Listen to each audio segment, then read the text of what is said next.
We are in a town called Mielnik. It's in Czech Republic. And Czech Republic is kind of in the heart of Europe. What it's known for is a rich history of Inquisition, Holocaust, and all these bad things that happened. They all happen here in Europe. And in Czech Republic also, you can see a lot of Catholic churches that are very famous for dating back to 1400s, even 13 and 1200s. So we are talking about really history far back. I'm standing here in Mielnik in front of a church called Church of Saint Peter and Paul. What's important about this church that under the altar of this church are stacked about 20,000 human bones and skulls.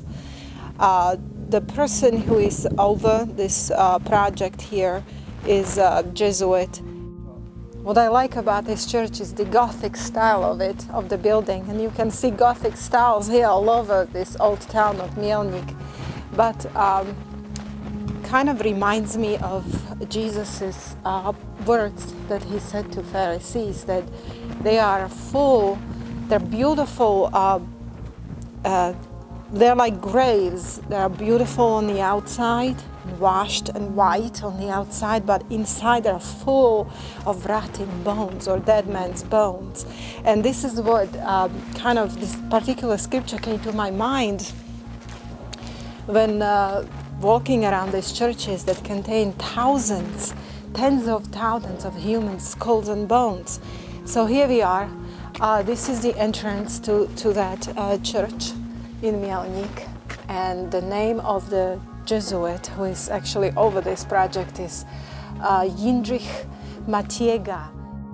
Just in Kostnice, we're going to show you pictures of another church in Kostnice, where are about 40 to 70,000 of humans' bones and skulls arranged into different things like chandelier. There are all over the church. The entire sanctuary is full of bones. What it reminds me of is when Jesus spoke to Pharisees, and he said that they are beautiful on the outside, like beautiful whitewashed graves, but on the inside they're full of dead men's bones. To me, this is a sign of who has a Pharisaic spirit today. Who are these Pharisees today? Well, it is the Catholic Church and its priesthood, hierarchy of Catholic Church. You can even see they have stacked up literal human bones and skulls under their altars where they perform Catholic masses. So Jesus, when he spoke to Pharisees, there was like a future prophecy that will continue throughout the ages until very much today. And the proof of it is what you just saw in this church and in Kostnice and many other churches throughout Europe. There are thousands of churches that contain those dead bones and skulls arranged. Now, Catholic Church seems to be completely in love with death. They seem to worship death.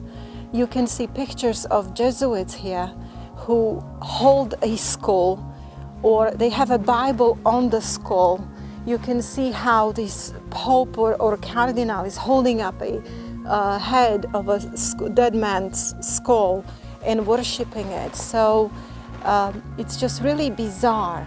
Why would anybody do this? When Jesus came, he said he came to give us life and give us life more abundantly.